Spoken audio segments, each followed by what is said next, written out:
what the fuck is this country about? Seriously. So I'm really struggling to regulate my nervous system right now. I've just come back from an anti fascist demo in Manchester. Great turnout. I was hoping to meet like minded people and get involved in a cause that I feel very strongly about. Because I finally felt safe to go into the city centre again after my ex partner, who has 3 charges of battery towards me, was served with a public order offence banning him from Manchester city centre. And in the demo space where it was anti fascist, there was lots of police, but then a group of self styled auditors came over and started antagonizing people, filming, and the police didn't move them on. They started laughing and joking with them. So myself and a few other people were like, why aren't you moving these people on? Why are you like laughing with them? And yeah, two-tier policing right there. What gets me as well is that my ex-partner, these auditors base a lot of their content on what he did. He has quite a large YouTube channel, and he goes around with his camera filming people with the sole purpose of inciting a reaction out of them and antagonizing them, which is illegal. It annoys me so much that the police don't enforce public order offences, because it isn't legal to shove a camera in people's faces. Even targeted filming for a prolonged period of time to try and antagonize people is in itself harassment. But one guy, I did mention, I bet you guys watch my ex-partner's channel. He's a woman beater. And that's what these people are. These people that claim to care about the safety of women and children are the same people that have convictions of assault against women and children. I mean, my ex-partner didn't just assault me and almost kill me on one occasion.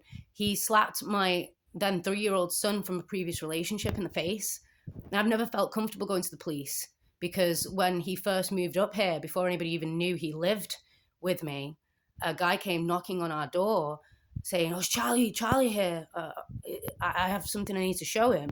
And he had an internal memo from GMP showing, talking about him moving up here to Manchester from London. So this guy was obviously in the police. And he's always been, even though he filmed the police and used to be quite a big critic of theirs, he's always had a lot of friends in the police. And I've seen, even on the times that I did call them out, the one time that he did get charged, even the attitude of police towards domestic violence victims is absolutely shocking. But he didn't just do this on the street. He did this to me behind closed doors. He would physically and verbally abuse me. And it got to a point where I would snap as a trauma response, fight back. I used to fawn and freeze at first, being heavily pregnant, cowering on the floor while he stood over me. So, I have no qualms about standing up for myself, but it is a trauma response. And I shouldn't have to go into the city centre finally after feeling safe again and have to deal with people who are mimicking my ex-partner and his behaviours. So one guy was shoving a camera right in my face saying, "It's legal to film people. It's legal to film people, you silly cow." And so I swiped at his camera. And I have no qualms about doing that, because I've learned the hard way that nobody's going to protect you in those situations. Plus, it was a trauma response, very specific to what I've been through. But it's also a public order offence. And the police just stood there right close up, facilitating it instead of protecting the Queen's peace, which is what they're supposed to do. That is the whole point of public order offences, because it's a very human thing to react to somebody harassing you. And we live in this society now, this culture where you've got these jumped up bullies who face no repercussions for their actions towards people. And the police, who are supposed to prevent that happening, don't.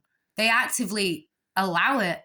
And if you dare to stand up for yourself, like you should be able to, considering the police do allow it, you're framed as being just as bad.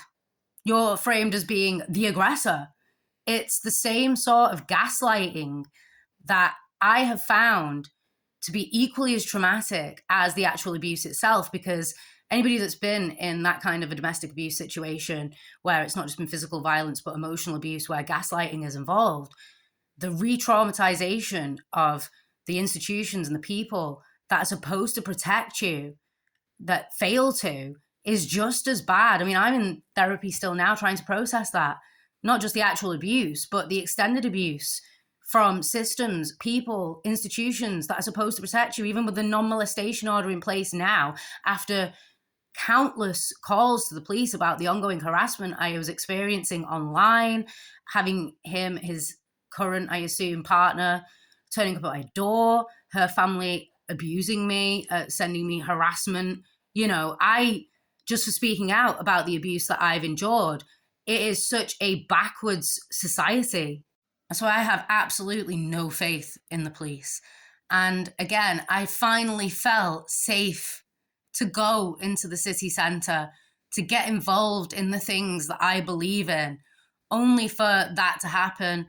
And I'd put a complaint into GMP. I'd do something like that, but I've done it before and it gets you nowhere. It gets you absolutely nowhere. I am sick of living in a culture of bullies and aggressive antagonists being allowed to incite public disorder on the streets, and police that seem to side with fascists allowing this on our streets. What kind of a fucking country do we live in?